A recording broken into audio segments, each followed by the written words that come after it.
بھئی اگلا سوال ہے، قرآن حکیم میں جب واضح طور پر آیا ہے اعوذ باللہ من الشیطان الرجیم واللہ یعصمک من الناس، یعنی اے نبی صلی اللہ علیہ وسلم اللہ تعالیٰ آپ کی لوگوں سے حفاظت فرمائے گا، اس کے باوجود اہل تشیع حضرات کا یہ دعویٰ ہے کہ رسول اکرم صلی اللہ علیہ وسلم کو شہید کیا گیا، اور اہل سنت حضرات کی سب سے معتبر ترین بک صحیح البخاری میں نبی پاک صلی اللہ علیہ وسلم کے منہ میں زہر ٹپکانے والی حدیث، اور پھر اسی زہر سے نبی علیہ السلام کی موت یعنی شہادت کا واقعہ قرآن حکیم کے خلاف نہیں ہے؟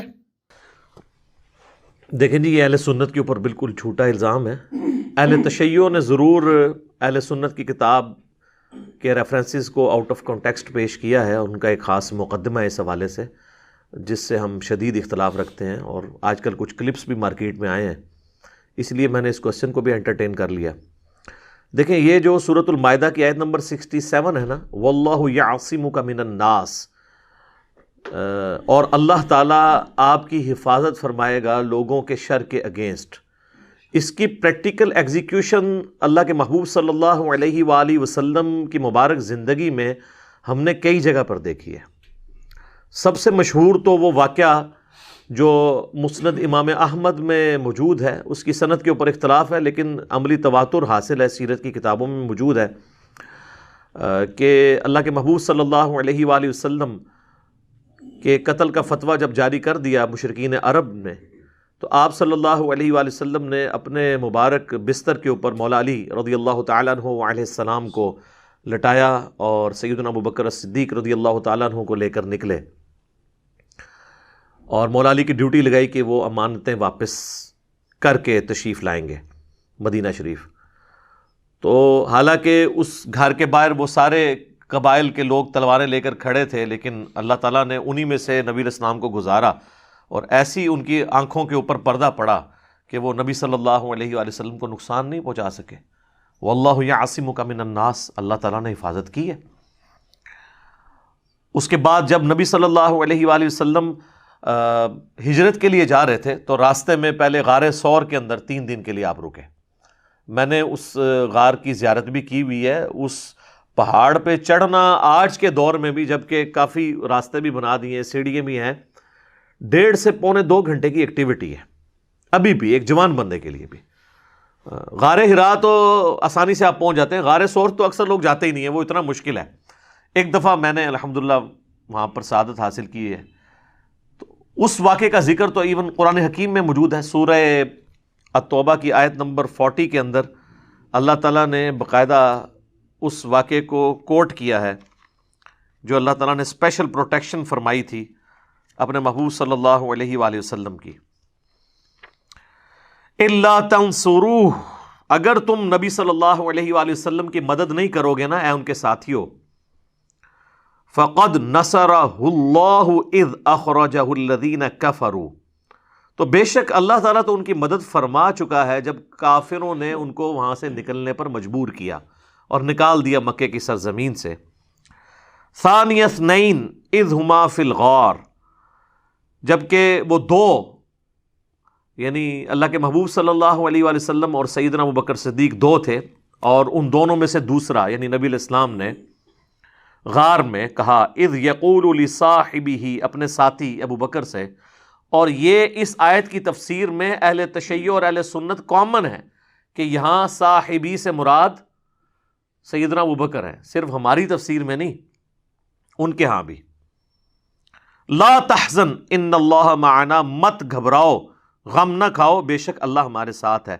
فانزل اللہ سکینتہ علیہ، تو اللہ تعالیٰ نے ان پر سکینت نازل کی، وَأَيَّدَهُ بِجُنُودٍ لَمْ تَرَوْهَا، اور ایسے لشکروں سے اپنے نبی کی مدد فرمائی کہ جو نظر نہیں آنے والے تھے۔ تو یہ واقعہ کا ذکر موجود ہے۔ اس کانٹیکسٹ میں بخاری اور مسلم دونوں میں ایک حدیث موجود ہے کہ جب غار میں پناہ لی، غار ثور کے اندر، سیدنا ابوبکر اللہ کے محبوب صلی اللہ علیہ وآلہ وسلم کے ساتھ تھے، تو سیدنا ابوبکر نے عرض کیا اللہ کے رسول، اگر یہ کافر اپنے قدموں کی سیدھ میں ہمیں دیکھ لیں تو وہ ہمیں پا لیں گے، یعنی ان کی ٹانگیں تو نظر آ رہی تھیں، وہ غار ذرا نیچے کر کے تھا، تو اگر وہ اپنے آپ کو جھکا کے قدموں کی سیدھ سے اندر دیکھیں غار میں تو ہم نظر آ جائیں گے۔ تو اللہ کے محبوب صلی اللہ علیہ وآلہ وسلم کا ذرا کانفیڈنس لیول دیکھیں. پیغمبر کس کانفیڈنس لیول کے اوپر ہوتا ہے. آپ صلی اللہ علیہ وآلہ وسلم نے فرمایا اے ابو بکر تمہارا ان دونوں کے بارے میں کیا خیال ہے جن کے ساتھ تیسرا ان کا رب ہے. ٹھیک ہے. تو یہ اسی کا ذکر سورہ توبہ میں آیا کہ وہ اپنے ساتھی کو تسلیاں دیتے تھے. اچھا یہ حضرت ابو بکر صدیق نے وہاں پہ نہیں کہا کہ اللہ تعالیٰ تو عرش کے اوپر ہے, یہ آپ کیوں کہہ رہے ہیں کہ تیسرا اللہ ہمارے ساتھ ہے. یہ میں بار بار یعنی اہل حدیث کو اس حوالے سے کہتا ہوں کہ تھوڑا اس حوالے سے اپنے اوپر نظر ثانی فرمائیں.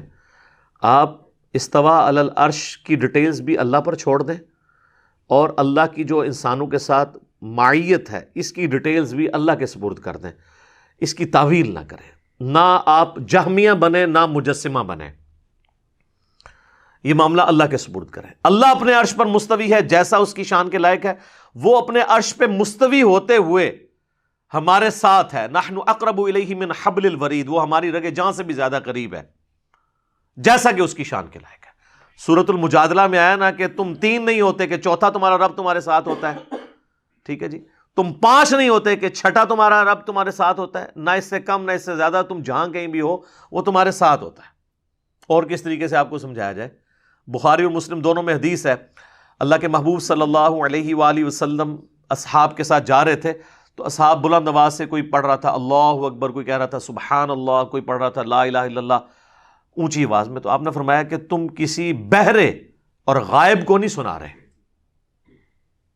تو اس کا الٹ کیا ہوگا کہ اللہ سننے والا ہے اور غائب نہیں ہے, وہاں پر ہے جیسا کہ اس کی شان کے لائق ہے.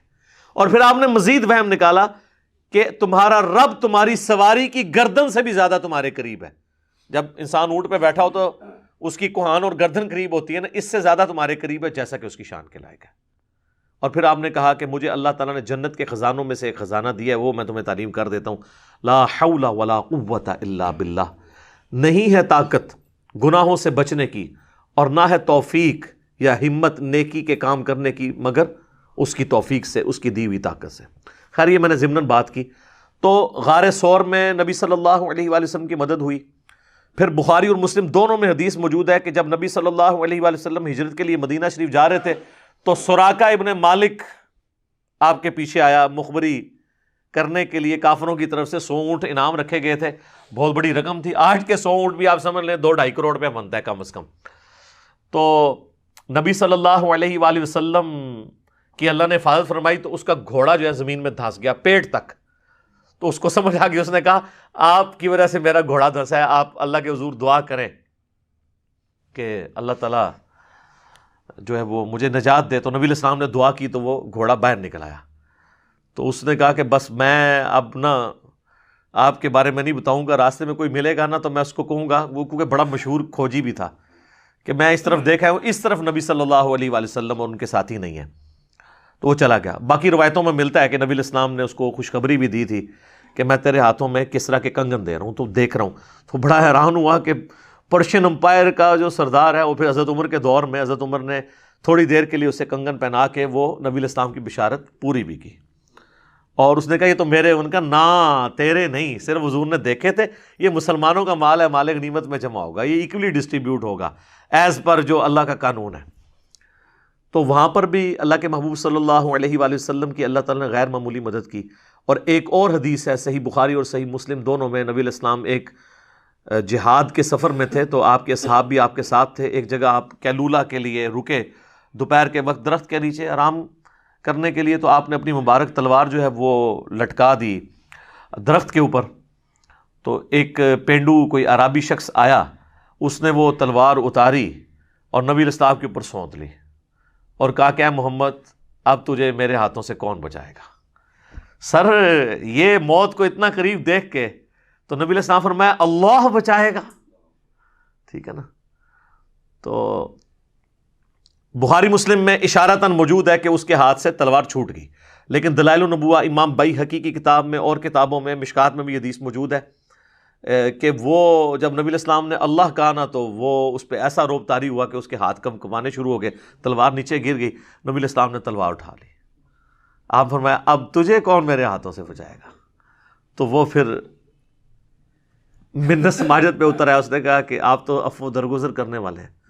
تو نبی علیہ السلام فرمایا تو گواہی نہیں دیتا کہ میں اللہ کا پیغمبر ہوں؟ تو اس نے کہا نہیں یا رسول اللہ. اس پہ تو حالانکہ غصہ ہونا چاہیے تھا نبی علیہ السلام نے، پھر بھی آپ فرمایا ٹھیک ہے جا، میں نے تجھے امان دی. ٹھیک ہے. تو یہ نبی علیہ السلام کی حفاظت اللہ تعالیٰ نے کئی موقعوں پہ، اور میں سمجھتا ہوں کہ سب سے بڑی ایکٹیویٹی جو نبی علیہ السلام پہ پرفارم ہوئی ہے نا اس حوالے سے، وہ ہے جو آپ کے ساتھیوں میں چھپے ہوئے منافقین نے آپ کے اوپر قاتلانہ حملہ کیا ہے غزوہ تبوک سے واپسی پہ.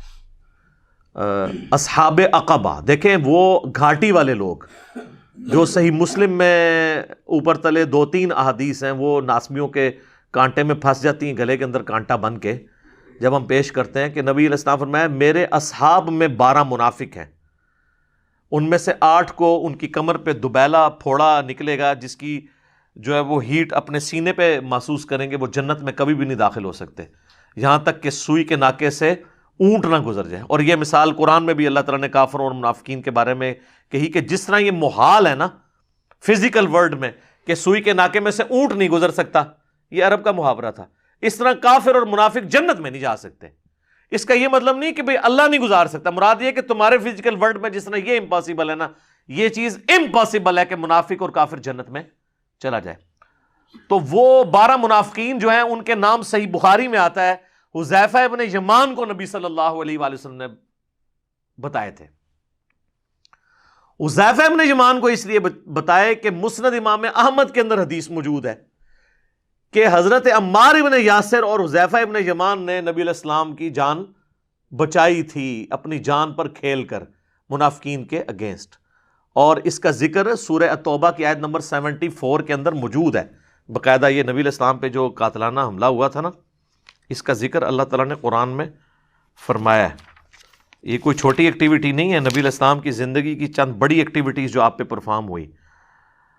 اللہ تعالیٰ نے فرمایا یحلفون باللہ ما قالوا، وہ جو کچھ کہتے ہیں نا منافقین، اس پہ پردہ ڈالنے کے لیے اللہ کی جھوٹی قسمیں کھاتے ہیں. وَلَقَدْ قَالُوا كَلِمَةَ الْكُفْرِ وَكَفَرُوا بَعْدَ إِسْلَامِهِمْ، جبکہ یہ کئی ایک دفعہ جو ہے وہ کلمات کفر بک چکے ہیں اور اسلام لانے کے بعد کافر ہو گئے ہیں. وَهَمُّوا بِمَا لَمْ يَنَالُوا، اور انہوں نے وہ کچھ کرنے کی کوشش کی جس پہ یہ قدرت نہ پا سکے. اس کے کانٹیکسٹ میں حافظ ابن کثیر یہ لے کے آئے ہیں کہ یہ غزوہ تبوک پہ جو حضور علیہ السلام پہ قاتلانہ حملہ ہوا تھا، غزوہ تبوک سے واپسی پہ، جس کی پوری ڈیٹیل مسند امام احمد میں ہے، صحیح مسلم میں بھی کچھ حصہ موجود ہے 12 منافقین والا. ان کے نام میں نے آپ کو نہیں بتانے کہ کن کن کی موت دوبیلا پھوڑے سے ہوئی، یہ آپ نے انہی سے پوچھنا ہے، اور پوچھیں گے تو ان کے منہ سے جھاگ چھوٹے گی کیونکہ ان کو پتہ ہے کس کس کی موت ہوئی. میں نہیں بتاتا، یہ کوئی اسلام کی کوئی بنیاد نہیں ہے، وہ مر کھپ کے اللہ کے پاس پہنچ چکے ہیں، اب اس میں سے کیا نکالنا ہے. اصل چیز یہ ہے کہ نبی علیہ السلام کے اوپر یہ ایکٹیویٹی انہوں نے پرفارم کی. تو حافظ ابن کثیر نے سورہ التوبہ کی آیت نمبر 74 کے کانٹیکسٹ میں نا پوری وہ ڈیٹیل حدیث مسند امام احمد کی، صحیح مسلم کی کہ 12 منافقین ہیں، تو اس میں مسند احمد کی حدیث میں موجود ہے جب نبی علیہ السلام واپس آ رہے تھے تو وہ آپ کے اصحاب میں ہی وہ گھندے ہوئے تھے لوگ، 30,000 جو لڑنے کے لیے گئے تھے. انہوں نے پلان کیا کہ واپسی پہ ایک تنگ گھاٹی تھی اور اس میں سے ایک وقت میں ایک ہی سواری گزر سکتی تھی. تو انہوں نے یعنی یہ ارادہ کیا کہ جب حضور وہاں سے گزر رہے ہوں تو آپ کے اونٹ کو ہم ہانک کرنا آپ کو بلندی سے نیچے گرا دیں گے، نعوذ باللہ من ذالک. بس وہ اینڈ ٹائم کے اوپر حضرت حذیفہ ابن یمان اور عمار ابن یاسر وہ ساتھ ساتھ تھے، کیونکہ مولا علی نہیں تھے نا.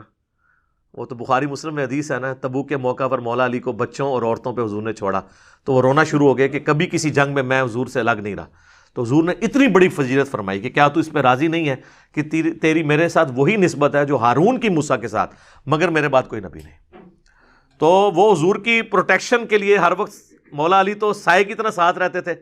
تو سر مولا علی نہیں تھا، عمار ابن یاسر تو تھے نا. سر پتہ چلا عمار کون ہے ہم، اور حذیفہ ابن یمان، ان دونوں نے نا ان سے لڑ کے نا حضور علیہ السلام کی سواری کو بچا لیا. اور ادھر حذیفہ ابن یمان کو حضور نے فرمایا تھا کہ مجھے پتہ ہے یہ کون لوگ ہیں جنہوں نے میرے پہ قاتلانہ حملہ کیا ہے، لیکن یہ تیرے میرے درمیان راز رہے گا، میں تجھے ان کے نام بتا دیتا ہوں. تو حذیفہ ابن یمان کو نبی علیہ السلام نے ان 12 منافقین کے نام بتا دیے تھے، اور انہی کا وہ ٹولہ تھا جنہوں نے مسجد درار بنا لی تھی. اردو میں ہم زرار کہتے ہیں، عربی میں مسجد درار کا ذکر بھی سورہ توبہ میں موجود ہے. نبی علیہ السلام کو اللہ تعالیٰ نے حکمن کہا کہ یہاں پہ آپ نے جانا نہیں ہے اور کبھی اس مسجد میں کھڑے بھی نہیں ہونا، الٹا وہ مسجد جو ہے جلوا دی گئی. حالانکہ وہ مسجد تھی لیکن چونکہ منافقین نے سازش کے لیے بنائی تھی، یہ تو کنکلوڈ کر بیٹھے تھے کہ نبی علیہ السلام تو اب رومن امپائر سے ٹکرانے گئے ہیں، دنیا کی سپر پاور، تو یہ تو واپس نہیں آئیں گے، تو ہم اپنا مرکز شفٹ کر لیں گے مسجد درار، اور یہ بنی بنائی ایک سٹیج ہمیں مل جائے گی. لیکن هو الذی ارسل رسولہ بالہدی ودین الحق لیظہرہ علی الدین کلہ ولو کرہ المشرکون. وہی اللہ ہے جس نے الہدی یعنی قرآن اور دین حق کے ساتھ اپنے نبی صلی اللہ علیہ وآلہ وسلم کو مبعوث کیا تاکہ تمام ادیان پہ اسے غالب کر دے. صلاۃ بر محمد و آل محمد، اللہم صلی علی محمد و علی آل محمد. تو نبی علیہ السلام واپس آ گئے. سورہ توبہ تو پوری کمنٹری ہے غزوہ تبوک سے پہلے کے حالات اور بعد کے. سر وہ تو آج پڑھتے ہیں نا، یقین کرے اللہ تعالیٰ کی جو اس میں لینگویج ہے اور جو ڈانٹ ڈپٹ ہے، بندہ کانپ اٹھتا ہے. میرا مسئلہ 96 اس کے اوپر دیکھ لیں، عظمت صحابہ، رد المنافقین اور سنی شیعہ کے اختلاف کا تحقیقی جائزہ.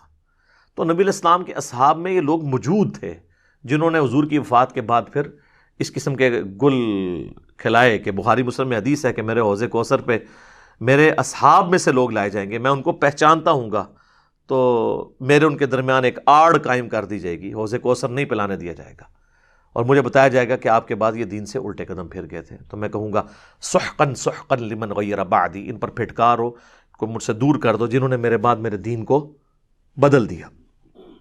اور صحیح بخاری میں الفاظ ہیں، یہ وہ لوگ تھے جو حضرت ابوبکر صدیق کے زمانے میں مرتد ہو گئے، اور ان کے خلاف حضرت ابوبکر صدیق رضی اللہ تعالیٰ عنہ نے قتال کیا. تو حضرت ابوبکر کے زمانے میں جو مرتد ہو جائے اور پہلے وہ مسلمان ہو، تو وہ بریلوی دیوبندی اہل حدیث شیعہ ہوتا ہے یا قانوناً صحابی ہوتا ہے؟ صحابی. وہ کہتے ہیں نہیں جب وہ مرتد ہو گیا تو صحابی تو نہ رہا، تو ہم کب کہہ رہے ہیں وہ صحابی رہ گیا؟ حضور کی زندگی تک تو صحابی تھا نا. آپ ہی کہتے ہیں نا جس نے ایک نظر بھی دیکھا. تو آپ صحابی کی ڈیفینیشن اہل سنت کے بڑے علماء سے ہی سمجھ لیں کیا ہے. صرف دیکھا نہیں، دیکھا، حضور کی صحبت کی اور مرتے دم تک ایمان پر قائم رہا، ادر وے وہ صحابی نہیں ہوگا.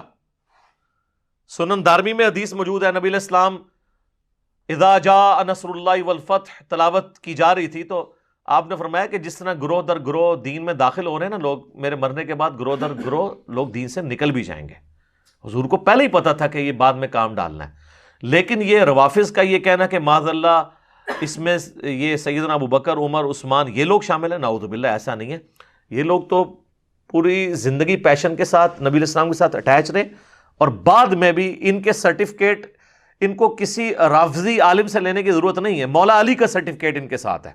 اور میں نے تو نہج البلاغہ سے کتنے خطبے مولا علی کے پیش کیے ہیں پچھلے دنوں، جب حضرت ابوبکر صدیق کی گستاخی کی ہے غالی رافضی نے، تو وہ تو میں نے نہج البلاغہ شیعہ کی کتاب سے پیش کیے ہیں کہ وہ پولیٹیکل اختلاف اپنی جگہ، بہرحال کفر اور اسلام کا مسئلہ نہیں تھا. ہاں بعد میں جنگ جمل صفین نہروان کے معاملے میں ہم سمجھتے ہیں مولا علی کے ساتھ زیادتی کی گئی ہے، ہم اس میں ان کے ساتھ کھڑے ہیں، بلکہ سب سے زیادہ دفاع تو اسی پلیٹ فارم سے ہو رہا ہے اللہ کے فضل سے. تو نبی علیہ السلام کو اللہ تعالیٰ نے تبوک سے واپسی پہ بھی اس قاتلانہ حملے میں بچا لیا. تو یہ ہر جگہ اللہ تعالیٰ نے حفاظت کی ہے. سورۃ المجادلہ میں کیٹاگوریکلی آیا ہے کتب اللہ لأغلبن انا ورسلی، اللہ تعالیٰ نے یہ ڈیسٹنی میں طے کر دیا ہے کہ میرے رسول اور میں ہی غالب رہیں گے. رسولوں کو اسپیشل پروٹیکشن ہوتی ہے. انبیاء قتل ہوئے ہیں لیکن صاحب شریعت رسول قتل نہیں ہوتے، کیونکہ وہ تو خود کافروں کو دھمکی لگاتے ہیں کہ اگر ایمان نہیں لائے تو بڑے دن کا عذاب تمہیں آ پکڑے گا. تو اگر وہ خود شہید ہو جائیں تو وہ تو پھر بات ہی کچھ اور ہو جائے گی. اب یہ کہنا کہ جی واللہ یعصمک من الناس کا مطلب یہ ہے کہ اللہ تعالیٰ حفاظت کرے گا تو اب نبی علیہ السلام کو کوئی تکلیف نہیں آ سکتی، یہ تو اس کا مطلب کسی نے بھی نہیں لیا. غزوہ احد کے موقع پر بخاری مسلم میں آتا ہے کہ نبی صلی اللہ علیہ وآلہ وسلم کے 4 دانت شہید ہو گئے. سنی شیعہ دونوں مانتے ہیں. بخاری اور مسلم دونوں میں آتا ہے کہ سہل ابن سعد السعدی جو ہے وہ آل امیہ کے دور کے اندر مولا علی کی یہ فضیلت بیان کرتے تھے کہ میں جانتا ہوں کہ احد کے موقع پر نبی علیہ السلام کی مرہم پٹی کس نے کی اور کس نے زخم دھویا. وہ کہتے ہیں کہ مولا علی ڈھال کو الٹا کر کے اس میں پانی لے کے آئے اور سیدہ فاطمہ اس پانی سے دھوتی تھی زخم، اور جب خون نہیں رکتا تھا تو راکھ کاٹن کے کپڑے کی جلا کے انہوں نے وہاں رکھی تو نبی علیہ السلام کا خون رکا. تو وہ واللہ یعصمک من الناس کا مطلب اگر آپ یہ لے رہے ہیں کہ بھئی نبی علیہ السلام کے دانت بھی نہیں شہید ہوں گے، آپ کو زخم بھی نہیں آئے گا، ایسا تو نہیں ہے. مراد یہ کہ فریضہ رسالت کی ادائیگی میں اللہ آپ کی حفاظت کرے گا. آپ جو دین پہنچانے آئے ہیں نا، اس کو پہنچانے سے آپ کو کوئی روک نہیں سکتا. لہٰذا حدیث قرطاس جو بخاری اور مسلم سے پیش کر کے بعض غالی رافضیوں کی طرف سے یہ کہا جاتا ہے کہ جی سیدنا عمر جو ہیں وہ حائل ہو گئے حضور کی تحریر اور اس کے درمیان، اور اس کی وجہ سے کوئی امپورٹنٹ بات بتانی رہ گئی ہے، تو یہ حضرت عمر پہ نہیں آتا بلیم، یہ رسول اللہ پر اور سب سے بڑھ کر اللہ پر آتا ہے کہ وہ اپنے دین کا غلبہ نہیں کروا سکا. باقی حضرت عمر یا باقی ساتھیوں کا جو ایٹیچیوڈ تھا، ہم اس میں ان لوگوں کے اس ایٹیچیوڈ کو درست نہیں سمجھتے، لیکن جس ایکسٹریم پہ آپ رزلٹ نکالتے ہیں وہ بھی غلط ہے. اس پہ میں نے 3.25 گھنٹے کی گفتگو ہے میری. وصی رسول کون ہے، حدیث قرطاس کا تحقیقی جائزہ، مسئلہ 55B، جسے شوق ہے تو وہ 3.25 گھنٹے دیکھے. تو یہ اس طرح خود فلنگ دا بلینکس نہ کیا کریں. اس کا یہ مطلب نہیں ہے کہ نبی علیہ السلام کو کبھی کوئی تکلیف نہیں آئے گی. پھر کیٹاگوریکلی جو سورہ آل عمران کی آیت نمبر 144 ہے، جو غزوہ احد کے موقع پر نبی علیہ السلام کی جب افواہ مشہور ہوگی کہ آپ شہید ہو گئے ہیں، تو وہاں پہ آیت نہیں نازل ہوئی وما محمد الا رسول قد خلت من قبلہ الرسل افإن مات او قتل، محمد تو نہیں مگر ایک رسول، اگر یہ پاکستان میں فوت ہو جائیں بلکہ انتقال فرما جائیں اور عربی میں مر جائیں، اور عربی میں یا قتل کر دیے جائیں اور پاکستان میں شہید کر دیے جائیں. یہ میں فرق اس لیے آپ کو بتا رہا ہوں کہ انہوں نے ترجموں کو کس طریقے سے نا اس کو گستاخی کا پہناوا پہنا دیا جی. حالانکہ شہید بھی عربی کا لفظ تھا. اللہ نے کہا یہ مر جائیں یا قتل کر دیے جائیں، تو کیا تم دین سے الٹے قدم پھر جاؤ گے؟ اور اللہ تعالیٰ ثابت قدم رہنے والوں کو جزا دے گا، اور جو الٹے قدم پھر جائیں گے وہ اللہ کا تو کوئی نقصان نہیں کر سکیں گے. اس میں الفاظ ہیں کہ محمد صلی اللہ علیہ وآلہ وسلم مر جائیں یا قتل کر دیے جائیں، تو اس میں بھی امکان موجود ہے کہ نبی علیہ السلام کو ایک نیچرل ڈیتھ بھی ہو سکتی تھی اور آپ کو قتل بھی کیا جا سکتا تھا.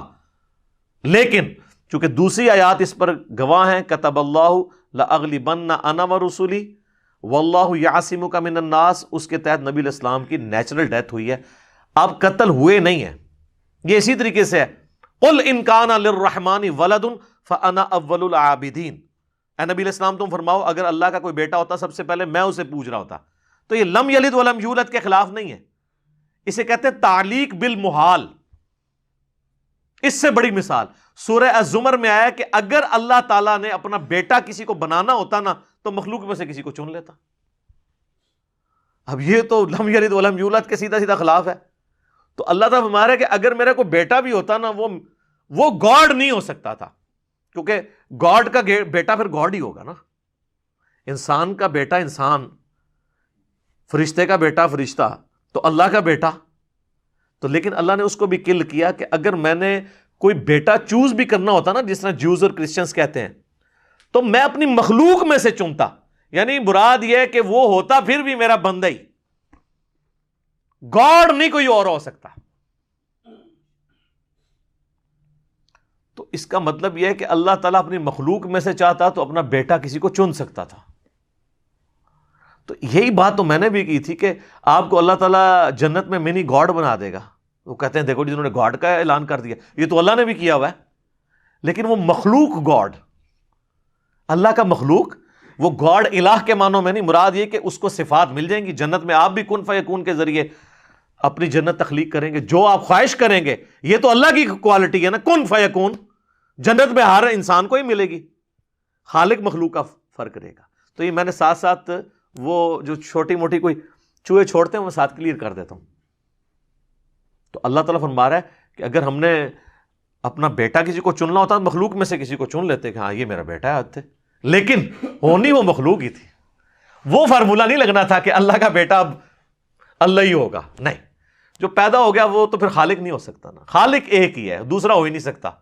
دوسرا کوئی بھی ہوگا نا اس کی زندگی مستعار ہوگی اس سے.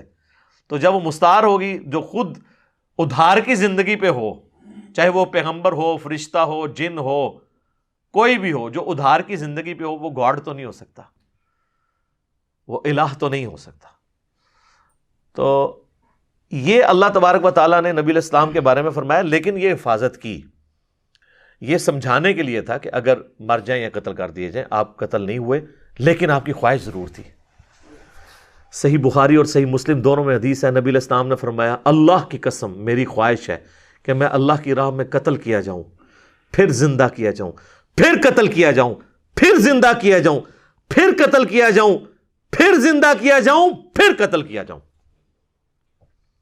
اب اتنی جب کوئی خواہش 4 دفعہ قتل ہونے کی کر رہا ہو، اور دوسری طرف اللہ کا وہ قانون قدرت، کتب اللہ لاغلبن انا ورسلی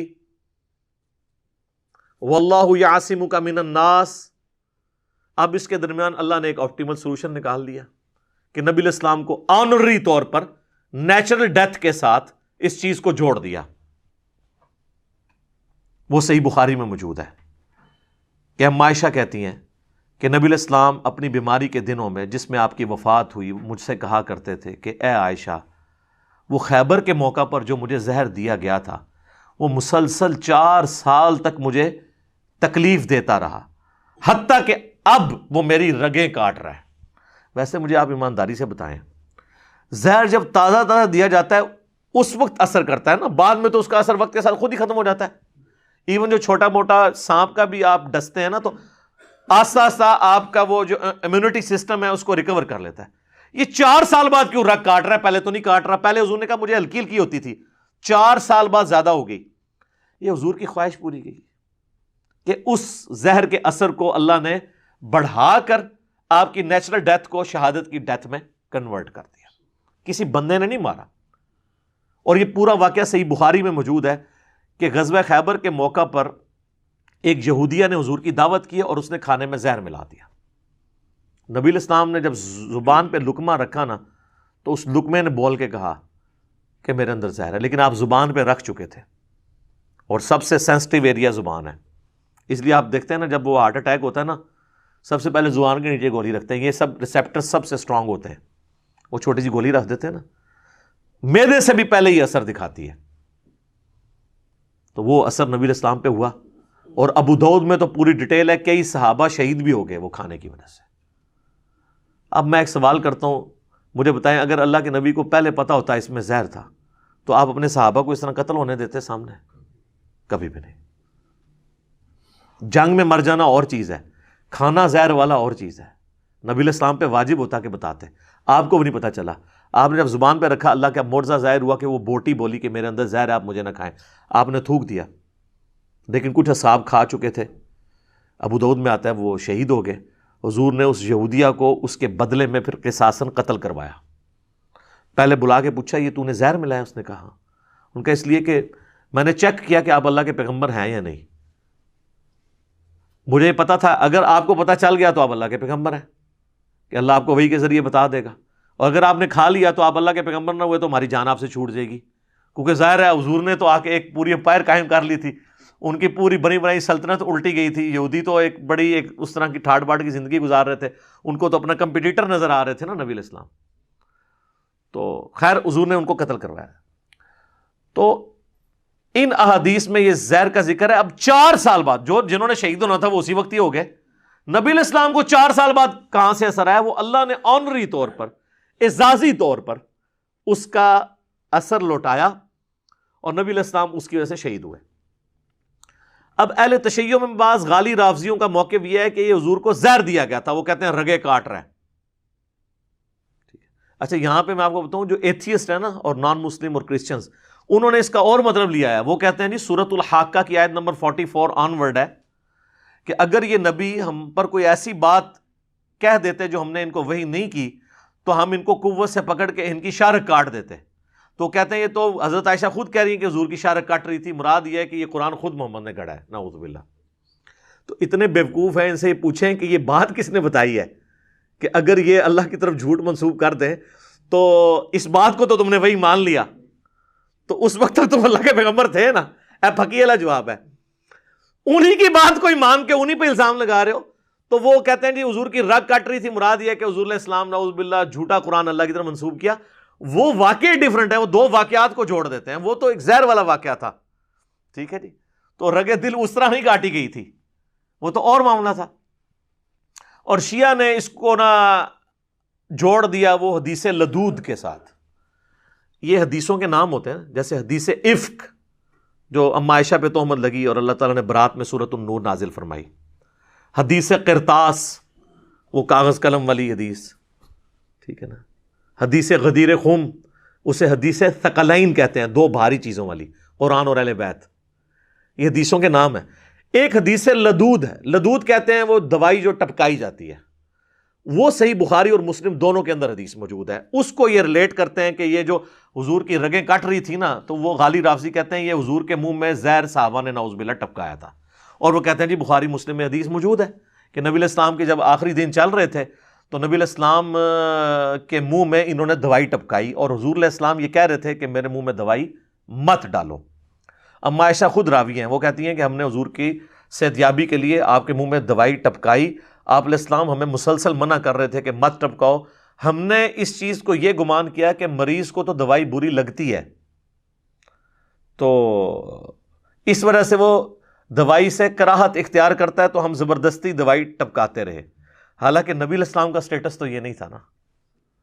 اور اما عائشہ جو سوچ رہی تھی وہ بحیثیت انسان ٹھیک ہی سوچ رہی تھی، انسان کا ابرپٹ رسپانس تو ہوتا ہی ہے. تو نبی علیہ السلام سپیشیز میں تو انسان تھے نا، مرتبے میں تو کوئی جن، کوئی فرشتہ، کوئی پیغمبر ان کے مرتبے کا نہیں ہے. لیکن ظاہر ہے کہ جب آپ کو دکھ پہنچتا تھا آنسو آپ کے بھی نکلتے تھے، مولا حسین کے لیے نہیں نکلے، ٹھیک ہے. اور جب آپ کو غزوہ احد میں زخم لگا تو خون بھی نکلتا تھا. تو آپ کا رسپانس تو انسانوں والا تھا. تو اما عائشہ کہتی ہیں ہم نے کہا کہ وہ بیمار آدمی تو کہتا ہی ہے نا دوائی مجھے اچھی نہیں لگتی، ہم ٹپکاتے رہے. جب آپ کو افاقہ ہوا، پوری حدیث پڑھے نا، اس میں آگے الفاظ ہیں افاقہ ہو گیا. اگر وہ زہر ہوتا تو افاقہ تو نہ ہوتا. تو پھر نبی علیہ السلام کو جب افاقہ ہوا تو آپ نے ان کو بلوایا اور کہا کہ جن جن لوگوں نے میرے منہ میں دوائی ٹپکائی تھی نا، اب قصاص کے طور پر ان سب کے منہ میں وہ دوائی ٹپکائی جائے گی، کیونکہ میرے حکم عدولی تم نے کی ہے نا. اس کو کوئی یہ نہ سمجھے کہ کوئی نعوذ باللہ یہ کوئی فنیٹک اپروچ ہے. اللہ کے نبی علیہ السلام نے ایک امیج دیا ہے کہ میں ہر حال میں قابل اتباع ہوں. اب چونکہ تم نے میری نافرمانی کی ہے، اس کا اب تمہیں قصاص اس اعتبار سے دینا پڑے گا کہ تمہارے منہ میں وہ دوائی ٹپکائی جائے. اور آپ نے فرمایا سوائے عباس ابن عبد المطلب کے، چونکہ وہ اس میں شامل نہیں تھے، حالانکہ وہ وہاں پہ موجود تھے. نعوذ باللہ اگر باقی اصحاب آپ کو زہر دے رہے تھے تو حضرت عباس تو اہل بیت میں سے تھے، وہ دینے دیتے. مولا علی کا ذکر نہیں ہے تو اس سے لگتا ہے کہ وہ وہاں پہ موجود نہیں تھے. عباس کا تو ذکر موجود ہے نا. پھر دوبارہ آپ کو افاقہ بھی ہو گیا. لہٰذا اس کو یہ کہنا کہ وہ جو اما عائشہ کہہ رہی ہیں کہ وہ رگ کٹ رہی تھی تو وہ اس دوائی کی وجہ سے نہیں، اما عائشہ نے خود بتایا کہ حضور کہہ رہے ہیں کہ وہ غزوہ خیبر کے موقع پر زہر دیا گیا تھا. اب یہ دو مختلف چیزوں کو جوڑ کے اس میں سے ایک اپنی مرضی کا رزلٹ نکالنا، یہ تو سر آپ کچھ بھی پھر کر سکتے ہیں. ایک بات ادھر سے اٹھائیں، دوسری ادھر سے اٹھائیں، بیچ میں رنگ بھریں، اور بعض اوقات وہ چیزیں بالکل میچ بھی کر جاتی ہیں اور وہ ایک نئی شکل بھی سامنے آ جاتی ہے. تو یہ باریک ایک نقطے سے محرم مجرم بن جاتا ہے. تو یہ بڑی دقت نظر سے معاملات کو دیکھنے کی ضرورت ہے. اس طریقے سے الزام لگانا کہ اہل سنت کی کتابوں میں نبی علیہ السلام کو شہید کرنے کا واقعہ موجود ہے، نبی علیہ السلام کا قاتل کوئی انسان نہیں ہے، اس اعتبار سے اللہ تعالیٰ نے ان کو آنری طور پہ شہادت کی موت دی. اور اگر آپ نے قاتل ڈکلیئر بھی کرنا ہے تو وہ یہودیہ عورت ہے جس نے 4 سال پہلے آپ کو خیبر کے موقع پر 7 ہجری کے اندر زہر دیا. آپ کی وفات تو 11 ہجری کے اندر ہوئی ہے. تو یہ رسول اللہ کے قاتل نعوذ باللہ اصحاب نہیں ہیں. اور باقی یہاں پہ میں ایڈ بھی کر دوں، بعض لوگ صحیح بخاری اور مسلم سے وہ حدیث بھی لیتے ہیں کہ حضرت اسامہ ابن زید کی سرکردگی میں حضور نے جو لشکر روانہ کیا تھا اس میں سینئر صحابہ بھی تھے اور انہوں نے اس چیز کو برا سمجھا. ظاہر ہے عرب قبائلی سسٹم تھا ایک، وہ چھوٹے بچے کی عمارت کو اچھا نہیں سمجھتے تھے انسانی حیثیت سے. حضور علیہ السلام نے پھر خطبہ دیا اور فرمایا اس سے پہلے تم نے زید ابن حارثہ کی اوپر بھی اس طریقے سے نہیں کانفیڈنس شو کیا تھا کہ وہ ایک مطلب غلام خاندان سے غلام زادہ ہے، تو حالانکہ وہ اس کا اہل تھا اور یہ بھی اہل ہے. اور پھر اصحاب خاموش ہو گئے. اور بہرحال وہ اسی دوران حضور علیہ السلام کی ڈیتھ ہوگی تو وہ کہتے ہیں جی اس میں پھر رنگ بھرتے ہیں، وہ کہتے ہیں جی وہ سارے صحاب نعوذ باللہ حضور کی وفات کا انتظار کر رہے تھے، اسی لیے وہ اس لشکر میں ساتھ نہیں جا رہے تھے، لشکر کو ڈیلے کرتے جا رہے تھے، حضور بھیج رہے تھے اور وہ جانا نہیں چاہتے تھے. پھر حضور علیہ السلام فوت ہوئے ہیں تو پھر یہ خلافت کا سقیفہ بنی ساعدہ والا، اس پہ میری یوٹیوب پہ علیحدہ سے ویڈیو ہے سیدہ فاطمہ کا قاتل کون. تو میں نے اس میں بتایا یار یہ جھوٹے الزام اس طریقے سے نہ لگائیں، جو مسئلہ مس ہینڈل ہوا ہے ہم اس کو مانتے ہیں، لیکن جس طرح آپ نے اس کو پریزنٹ کیا ہے، آپ سے مراد غالی شیعہ نے، وہ اس طریقے سے نہیں تھا.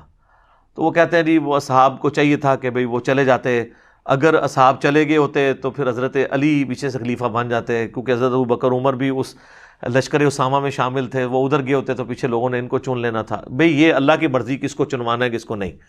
نبی الاسلام کے اس دین کو اللہ نے لاوارث نہیں چھوڑا ہوا، اللہ تعالیٰ اس کی حفاظت فرمانے والا ہے.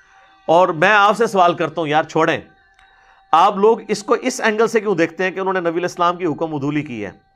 آپ اس چیز کو نبی الاسلام سے ان کی عقیدت کے طور پہ کیوں نہیں دیکھتے جو ہم دیکھتے ہیں؟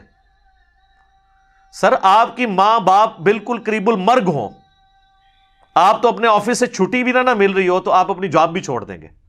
کتنے لوگ ہیں جاب چھوڑ کے آ جاتے ہیں کہ یار یہ تو موقع ہے. اور ہم ماں باپ کے ساتھ تو ہماری وہ عقیدت ہی نہیں جو صحابہ کرام کی حضور کے ساتھ تھی. ان کی کبھی یہ خواہش نہیں تھی کہ ان کی غیر موجودگی میں حضور کی ڈیتھ ہوتی. وہ حضور کی محبت میں ڈیلے کر رہے تھے کہ کہیں حضور فوت نہ ہو جائیں نا، ہم ان کے جنازے میں شامل نہ ہوں، ہم آپ کا آخری دیدار نہ کر سکیں. تو ان کے لیے تو ایک تکلیف دہ چیز تھی نا. تو ان کو نظر آ رہا تھا کہ حضور علیہ السلام کا آخری وقت قریب ہے، اور حضور کو بھی پتا تھا. ورنہ تو اور آپ دیکھیں حضرت ابوبکر صدیق جس طرح خلیفہ بنے ہیں، پہلا ایگزیکٹو آرڈر یہ جاری کیا ہے کہ لشکر اسامہ روانہ کیا جائے. ادھر پھر حضرت عمر نے مخالفت کی حضرت ابوبکر کی کہ یہ بچہ ہے، آپ کسی سینے کو لگا لیں. ہوئے ہوئے ہوئے. حضرت ابوبکر نے کہا کہ عمر، جس کو رسول اللہ نے امیر بنایا تو مجھے یہ مشورہ دے رہا ہے کہ میں اس کو ہٹا کے کسی اور کو امیر بناؤں؟ یہ تو ہو ہی نہیں سکتا کہ رسول اللہ نے جس کو امیر بنایا میں اس کو ہٹاؤں. سر یہ جب کمٹمنٹ کا لیول ہو تو پھر اس طرح سٹوری میں رنگ بھر کے ایک بندے کی پوری زندگی کو زیرو سے ملٹیپلائی کرنا. چند واقعات، آپ کا غصہ بنو امیہ پہ وہ ہمارا بھی ہے، وہ آپ ضرور نکالیں، لیکن بنو امیہ کی سزا حضرت ابوبکر، عمر اور عثمان کو تو نہ دیں. حضرت عثمان کی پوری زندگی قربانیوں سے عبارت ہے. چند ایک جگہ مس ہینڈلنگ کا مطلب نہیں کہ کسی کی زندگی کو زیرو سے ملٹیپلائی کر دیا جائے. تو یہ حدیث لدود سے یہ جو کہتے تھے نا کہ رسول اللہ کا قاتل نعوذ باللہ جو ہے وہ اصحاب رسول ہیں نعوذ باللہ، جنہوں نے پوری زندگی حضور کے لیے قربانیاں دی ہیں. چلیں وہ تو چھوڑ دیں، حضور کی وفات کے بعد رومن اور پرشین امپائر یہ کو فرشتوں نے تو آ کے نہیں الٹی، انہیں جانثار صحابہ نے الٹی ہے نا. آخری وقت تک وہ قائم رہے. ٹھیک ہے جی، مرتد تو نہیں ہوئے، مرتدین کے خلاف سارا قتال انہوں نے کیا ہے. اور سب سے بڑھ کر مولا علی کا سرٹیفکیٹ ان سب کے لیے ہے. جہاں پہ خرابی ہوئی ہے، مولا علی نے 63 سال کی عمر میں جا کے تلوار اٹھائی ہے. 20 میں 25-30 سال آپ نے تلوار نہیں اٹھائی. ایک بندہ بوڑھے وقت میں دوبارہ تلوار اٹھا رہا ہے، اس کو نظر آیا کہ اب معاملہ خراب ہوا ہے. وہ 25-30 سال جو تھے اس معاملے کو درست سمجھتے تھے. تو اس طرح رنگ میں بھانگنا ڈالا کریں. میری یوٹیوب پہ حال ہی میں ایک ویڈیو ریکارڈ ہوئی ہے، آلموسٹ 3 لاکھ سے زیادہ لوگ وہ دیکھ چکے ہیں. یہ آصف الوی کی حضرت ابوبکر صدیق کی شان میں گستاخی. اس میں نے نہج البلاغہ سے 7 خطبات پیش کیے ہیں اہل تشیع کی کتاب سے. ایک ایک چیز میں نے HD کیمرے میں دکھائی ہے، وہ دیکھیں. ہم یہ سمجھتے ہیں جتنا شیعہ کا مقدمہ درست ہے وہ اسی تک رہیں، ایکسٹریم پہ نہ جائیں. اور اہل سنت بھی خام خواہ جو ہے سچائی پہ پردہ ڈال کے ان کو موقع نہ دیں کہ وہ پھر آپ کی سچی بات کو بھی ماننے کے لیے تیار نہ ہو. اس لیے ہم نے تو دونوں سے اعلان برات کر دیا. کیوں؟ کیونکہ نہ میں وابی نہ میں بابی، میں ہوں مسلم علمی کتابیں. ہم کتابوں کو فالو کرتے ہیں. مرنے سے پہلے اے مسلمان کر لیں اس پہ غور، کتابوں کا خدا اور ہے، بابوں کا خدا اور. ٹھیک ہوگا جی.